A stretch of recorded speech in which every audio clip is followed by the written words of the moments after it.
The University of Chicago Leadership and Society Initiative guides accomplished executive leaders in transitioning from their long-standing careers into purposeful on-court chapters of leadership for society.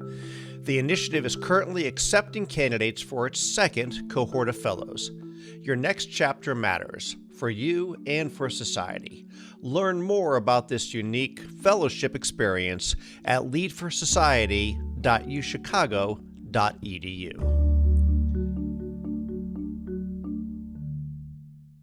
It only takes one glance at the headlines to see that across much of the world, human rights are in crisis. The United Nations tonight with an historic move, voting to suspend Russia from the UN Human Rights Council.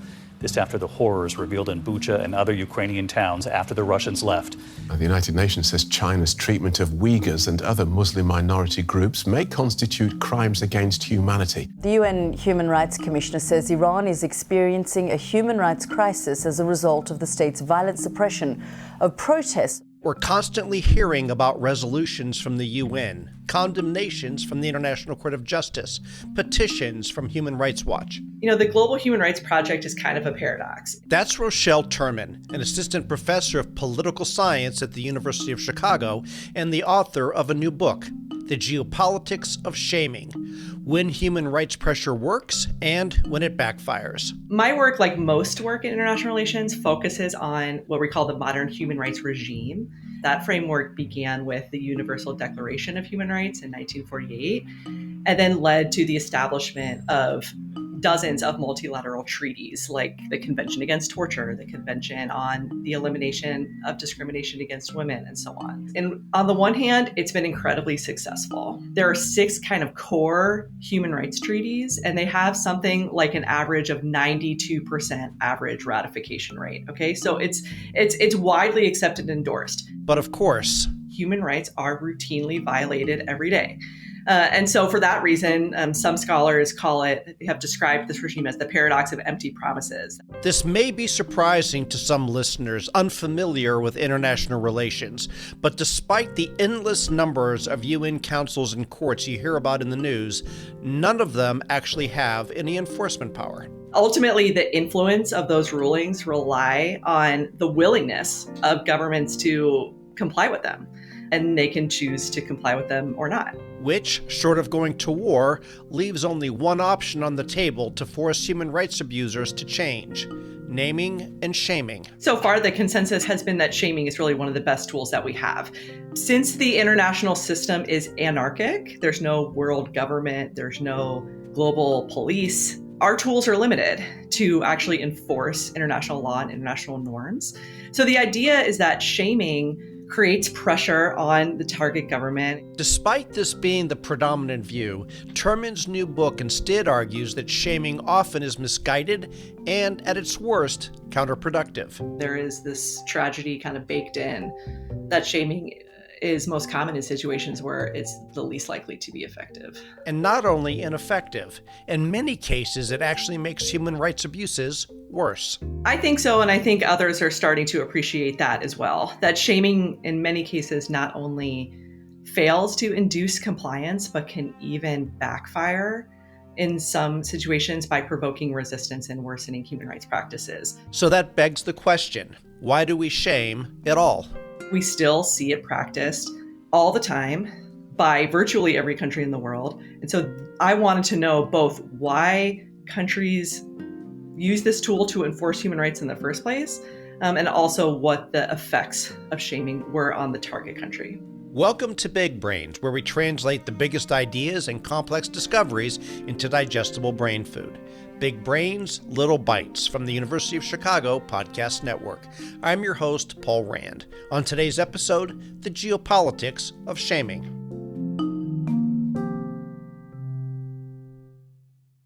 Well, we're here to talk about shaming. I think any of us that have had parents or are parents, we have an idea of what that is, but we're talking about that in a slightly different and arguably much more meaningful context, aren't we? Yes, although I became a recent parent myself, so I'm getting more acquainted with that side of things. Okay. But yes, the book is mostly about international shaming.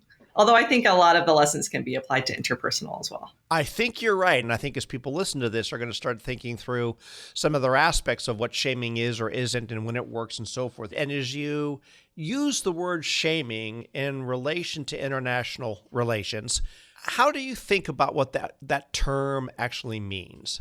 So, for example, when Amnesty International asks you to sign a petition on behalf of a political prisoner in China, let's say, or the UN issues a resolution denouncing war crimes in Syria, that's shaming. It's putting the country in the spotlight, denouncing violations, issuing some kind of social sanction, and urging reform. So on the one hand, shaming of countries works in kind of the same way that shaming individuals work when it does work. There's just an intrinsic kind of national pride that you want to belong to the club of civilized nations, that there's no country on earth that brags about it being uncivilized Right. or brags about its being a human rights abuser. Yep.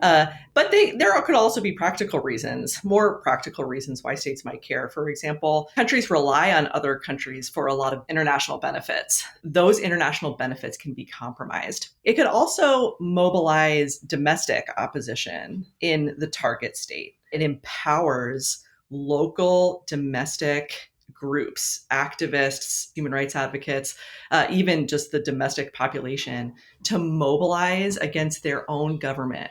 That at least has been the philosophy about it. That's right. Now, in your mind, this is not only misguided, but could just be flat out wrong. And as you get into your argument, I wonder if you can set the stage and kind of outline this framework about what is just fundamentally so wrong about this. So my basic argument in a nutshell is that we should think of shaming relationally. So the strategic relationship between the shamer and the target is going to be really, really important.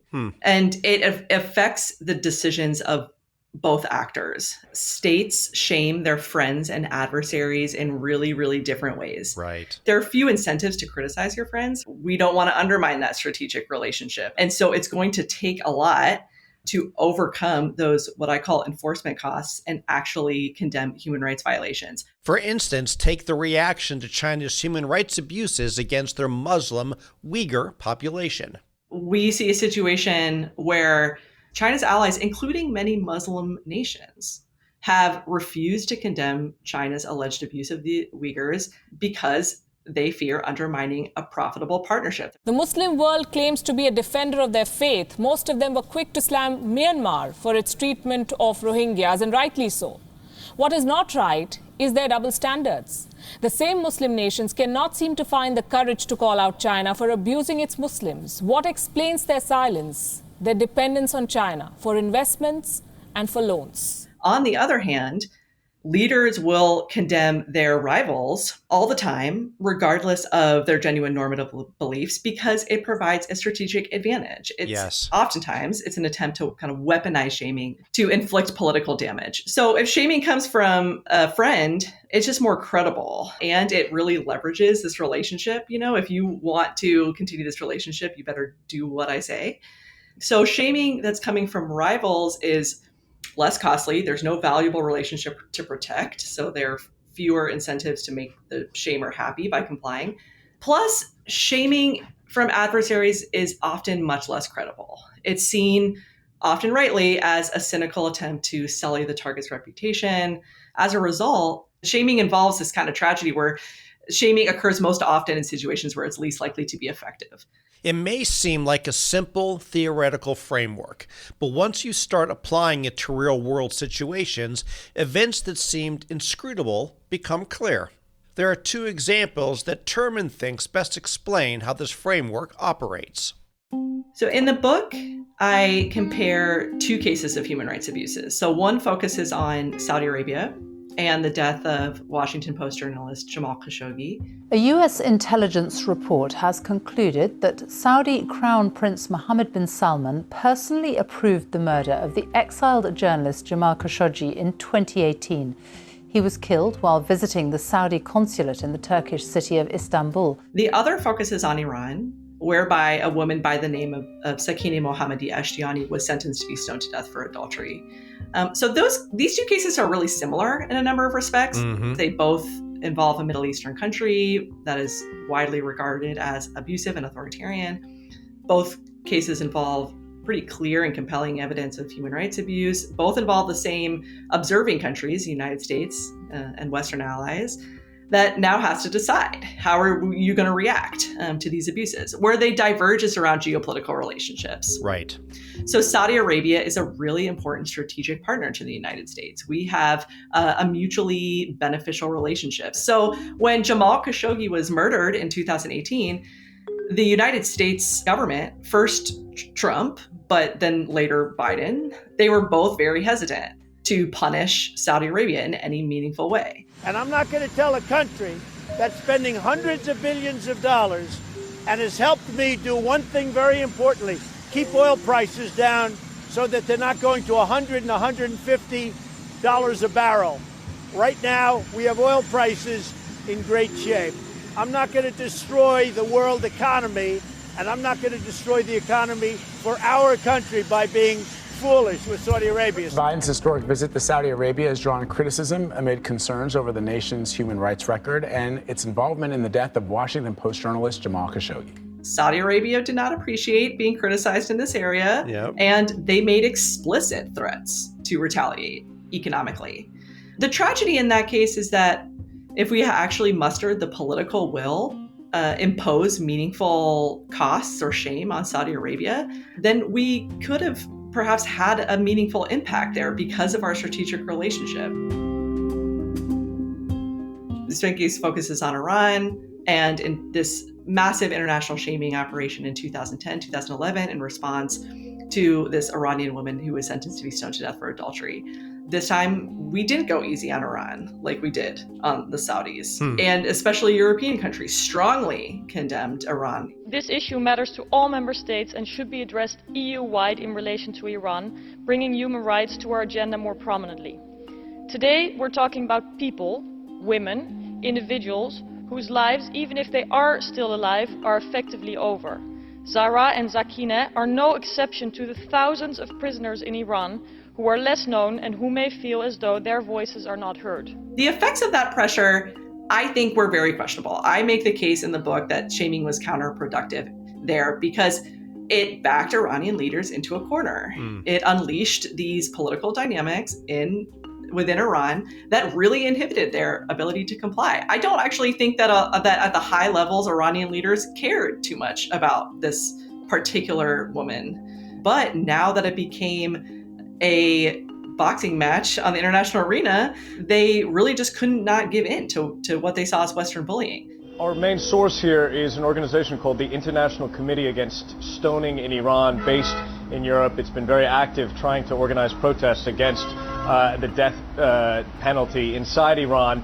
And they say they have spoken with Ms. Ashtiani for 10 minutes at Tabriz prison in northern Iran. The Iranian case is interesting because what we eventually saw was that some of Iran's allies entered the picture. So Brazil added their voice to the international shaming. She thanked the president of Brazil, Lula da Silva, for his offer of asylum to her to help her escape the death penalty by stoning. And I think pressure from Brazil meant something very different from pressure from France, for example, and was much more effective. News that Sakineh Mohammadi Ashtiani will not now be executed by stoning.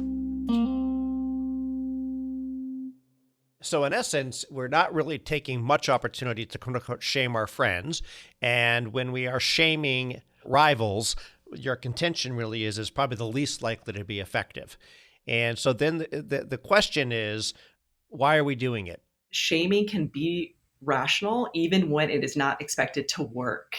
Work meaning actually promote compliance. Make a change. Make a change or make a positive change. Let's put it that way. And that's because compliance or making a positive change is often not the primary goal, to be frank. Right. Leaders may not actually care about human rights violations, but they can collect these rewards from audiences like their domestic population who do support human rights.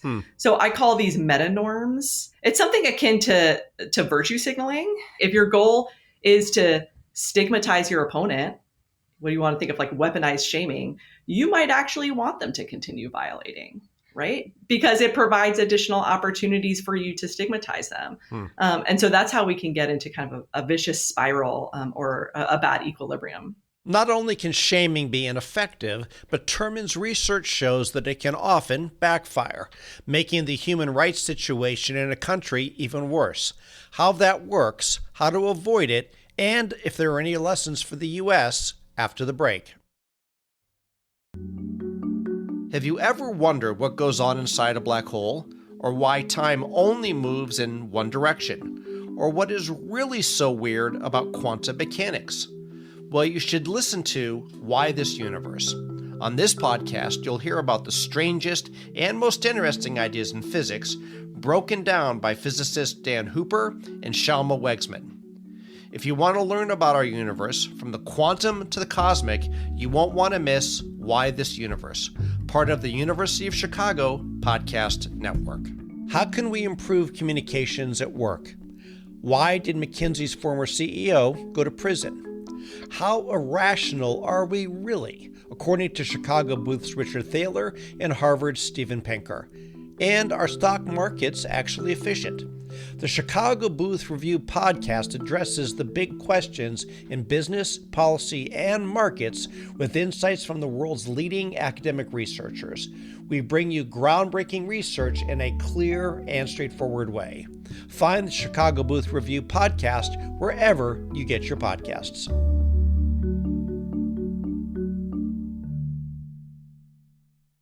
One of the most important aspects of Terman's work is demonstrating not only why shaming often doesn't work, but also how it can make things worse. People typically don't like being told what to do, especially by foreign actors. This is perhaps not the most mind-blowing insight. However, it's really important when it comes to international shaming, because if the domestic public has a defensive reaction, it incentivizes governments to double down or even exacerbate violations, because that's a tangible way for them to achieve legitimacy. To see how this works in practice, Terman turns to Uganda. So in 2014, Uganda and Nigeria as well attempted to criminalize homosexuality. Earlier this year, an anti-homosexuality bill in Uganda's parliament received strong reactions on both sides of the debate. The law would make some homosexual acts punishable by death. Western countries condemned Uganda very strongly for this. And some reporters observed that there was actually a spike in human rights violations of LGBT people. My goodness. There was this massive defensive reaction that was highly symbolically salient, of Western countries, former colonial powers telling Uganda what to do in very intimate and sensitive matters. President Museveni was kind of backed into a corner at the time, because even if he himself didn't support the bill and maybe agreed with Western countries that it went too far, he really couldn't back down, because that was seen domestically as giving in to Western domination, and it was going to be very politically costly at home. Critics of Ugandan President Yoweri Museveni say he signed that country's anti-gay law to win domestic support ahead of the 2016 presidential election. But it lost him friends abroad, with several international donors freezing or redirecting millions of dollars in government aid. So sometimes international shaming can really prevent positive change or compliance. Shaming campaigns can also often harm the efforts of local advocacy groups who may be better positioned to work on issues if it weren't for the foreign attention. Such a case happened in Nigeria concerning a woman named Amina Lawal. So Amina Lawal was a Nigerian woman who was sentenced to be stoned to death in 2002 for adultery. Understandably sparked a lot of outrage in the West, and many Western groups sent petitions and letters shaming Nigeria for this. And local advocacy groups actually called on Western women's rights organizations to stop. They actually published a public letter asking Western groups to cease these petitions and letters. And that's because they were really damaging the credibility of local advocates. They were accused of colluding with foreign governments, incited retaliatory violence in some cases, and some officials were reportedly more committed to carrying out Lawal's death sentence as a result of these letters. So in those situations, local advocacy groups are not empowered by international pressure. It's quite the contrary. Terman's argument is built on more than just observational data. She also documented how this framework plays out qualitatively using something called the Universal Periodic Review.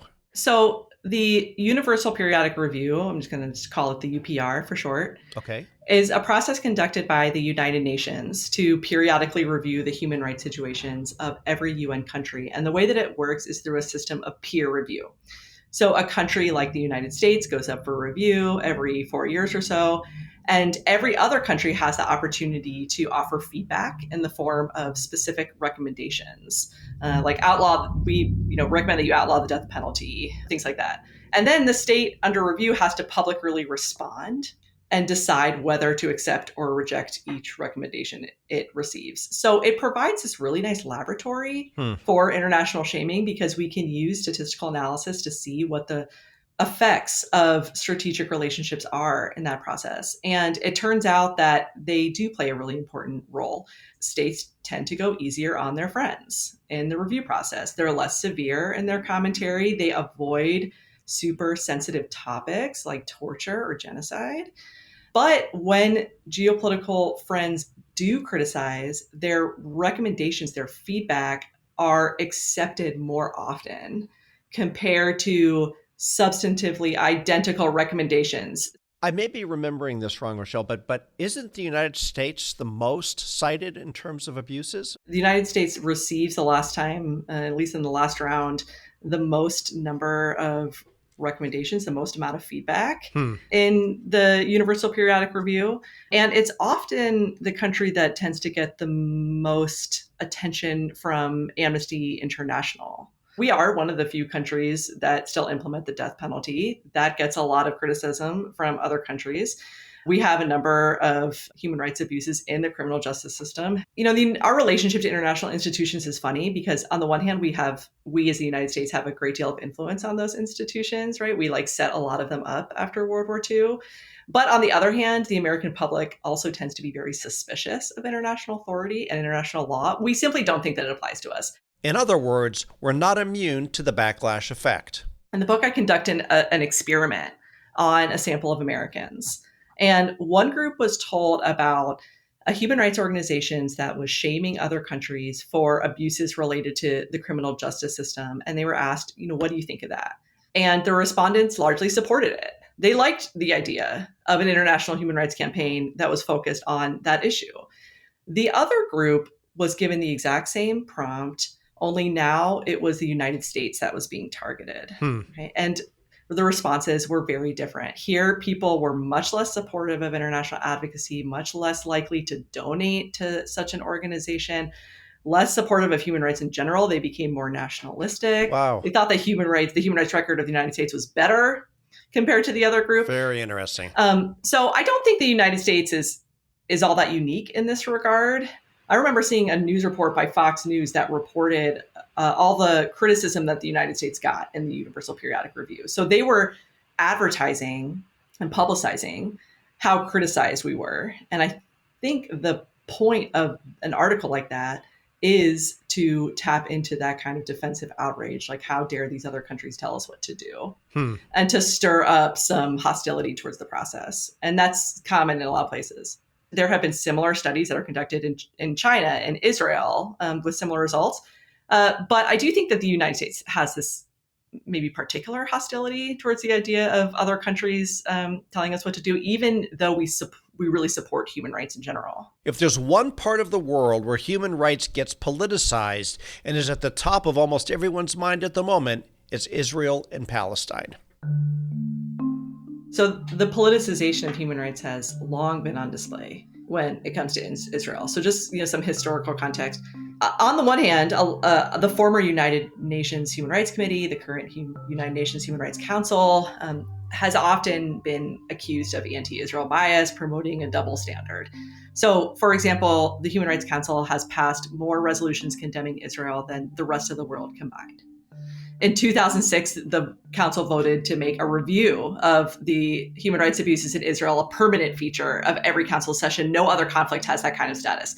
That criticism, that kind of international pressure, unsurprisingly, doesn't tend to work very well on Israeli public opinion. And if anything, it drives a very defensive reaction, precisely because it's seen as hypocritical, coming from a place of anti-Israel or even anti-Semitic bias. I mean, Israel is calling the current prosecution of war crimes in the International Court of Justice blood libel. It's just not credible. On the other hand, I also think it's pretty clear that Israel's allies, especially the United States, make concerted efforts to protect Israel from legitimate human rights criticism because of our own geopolitical interests. So the politicization works both ways here. And for a long time, many of the countries punished for war crimes and human rights violations, whether in the International Criminal Court or through shaming or through military intervention or whatever, have been in the global South. And the United States and Western countries have been protected. So there has been a real imbalance there historically in favor of powerful white countries. So I think all of that, sets the stage to understand why it's significant that South Africa, is specifically bringing these charges of genocide. The UN's top court ordered Israel to prevent acts of genocide against Palestinians and do more to help civilians. The court stopped short of calling for a ceasefire in Gaza, though. Today's ruling by the International Court of Justice comes as part of a case brought by South Africa accusing Israel of committing genocide. Israel has rejected that allegation. So that's, South Africa, here's a country with a very recent history of racist colonial violence and apartheid. Apartheid, which was supported by the United States and Israel for a long, long time. And Palestine has been a very prominent issue in South Africa since its founding. It holds a tremendous symbolic importance, both domestically within South Africa, but also internationally, because this is an attempt to push back against what South Africans and many, many other countries see as hypocrisy in how war crimes and human rights abuses have been prosecuted. So in my framework, I refer to those as meta-norms. So South Africa is reaping its own rewards. Do I think it'll deter Israel in any way? No. And that's because the International Court of Justice, as we discussed, has no enforcement power in and by itself. And there is often this kind of defensive reaction domestically. The only way that international pressure is going to have an effect, in my view, is if it comes from the United States. And other countries from Europe, but especially the United States. And so if you take the position that Israel is committing human rights abuses, it really becomes crucial to petition the U.S. government to shame Israel into compliance. But if you take the opposite position, you want the U.S. to remain silent. And so that's why many people in the United States are pressuring Biden to do something.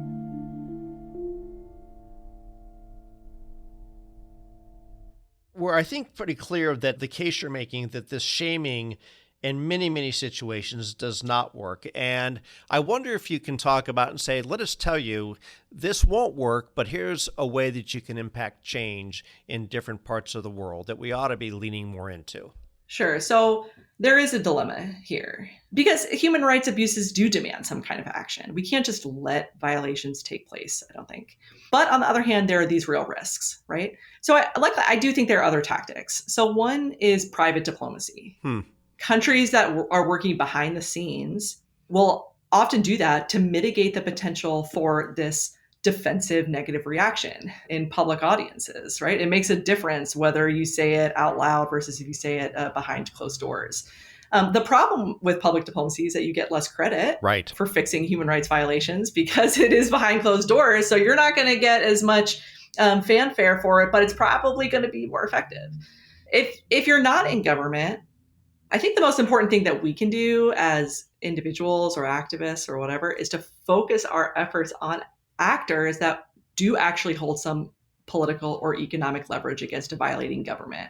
So in the Iran example that I brought up earlier, it was activists in Brazil that were pressuring the Brazilian administration to intervene. That I think if there was any positive change, that's where we saw it. So instead of trying to shame the Saudi prince, for example, or you put pressure on businesses and policymakers that have ties to the Saudi prince. Right. You demand that the United States muster the political will and face even economic costs for the sake of human rights protections. It may have already occurred to you that Terman's theory is relevant beyond just international relations.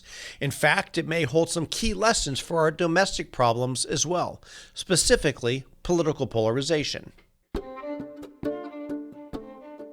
Some people get a kick from being shamed and are rewarded for being shamed and violating norms. And that's especially true in hyper-polarized environments.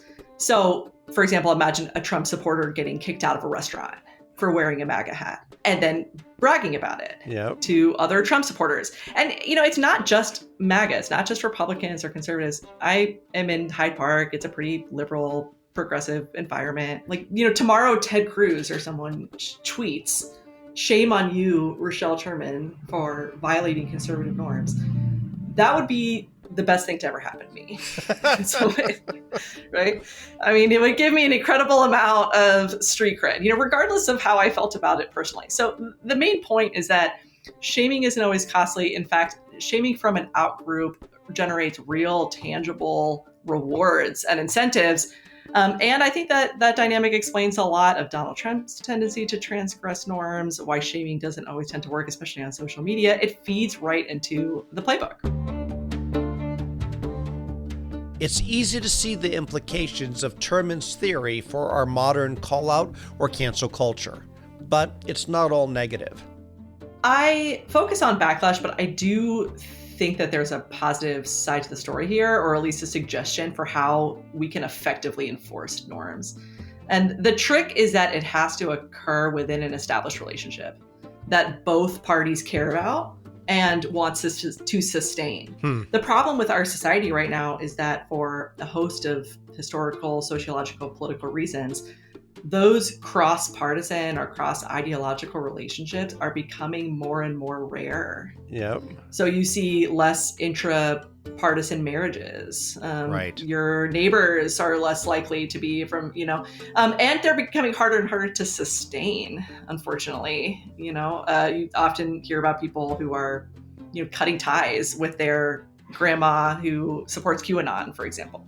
So I'm not advising that to your listeners that they stay in toxic relationships or anything like that, but just to recognize that the best chance to change someone's mind, it's not through social media, it's not through mass messaging, it's through the intimacy of a personal relationship and the leverage that holds in people's lives. It's saying look, this is damaging our relationship. I value our relationship. This is, I really want you to consider this other course of action if you want to stay in a relationship with me.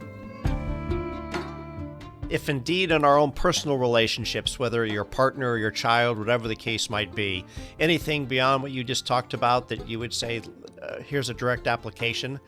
Just that putting your partner on blast on Facebook for not doing the laundry or whatever probably isn't the most effective strategy. And what changed people's minds is the relationship you have with that person. You say to your partner, you say to your friend, this behavior is hurting our relationship and I don't want to see that. In my experience, that often leads to much less defensiveness and accusations or blame, especially public accusations.